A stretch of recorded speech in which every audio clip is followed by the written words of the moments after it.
السلام علیکم دوستو، میرا نام ہے سعادت خان اور آپ دیکھ رہے ہیں میرا یوٹیوب چینل۔ ویڈیو پسند آئے تو لائک، سبسکرائب اور شیئر کر دیا کرے۔ پب جی اور دوسرے گیم کھیلنے والوں کے لیے خوشخبری ہے، کیونکہ اب ای سپورٹس کو اب پاکستان میں کرکٹ کی طرح درجہ ملنے جا رہا ہے۔ پاکستان میں ای سپورٹس کی پالیسی بنائی جا رہی ہے۔ جب بھی کسی ملک میں سپورٹ کی پالیسی بنتی ہے تو کیا ہوتا ہے، حکومت کی جانب سے پرائیویٹ ٹورنامنٹ کروائے جاتے ہیں۔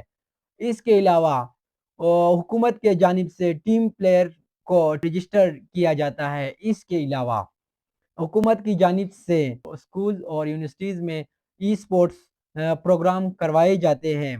اس کے علاوہ ٹریننگ سینٹر، اکیڈمیاں بنائی جاتی ہے، نیشنل لیگز کروائے جاتے ہیں، جگہ جگہ پر وینیوز بنائے جاتے ہیں۔ ای سپورٹس اچھا کھیلتا ہے تو ان کو باہر بھی بھیجا جا سکتا ہے۔ سارا خرچہ حکومت اٹھاتی ہے۔ پچھلے دنوں میں ٹورنامنٹ ہوا تھا، پاکستان کی ٹیم فورتھ رابطس کو باہر یو کے سے سپانسرڈ ملا تھا، کیونکہ پاکستان میں کوئی ای سپورٹس کی پالیسی نہیں تھی۔ جب پاکستان میں ای سپورٹس کی پالیسی بنا دی جائے گی، دوسرے مقابلوں میں حصہ لینی جائے گی، لیکن کو حکومت پاکستان سپانسرڈ کرے گی۔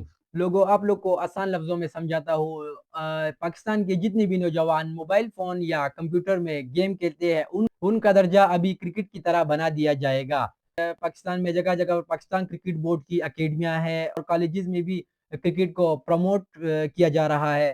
جگہ جگہ پر کرکٹ بورڈ کے بڑے میدان نظر آتے ہیں۔ اسی طرح ابھی ای سپورٹس کو بھی حکومت پاکستان پروموٹ کرنے جا رہی ہے۔ Thank you.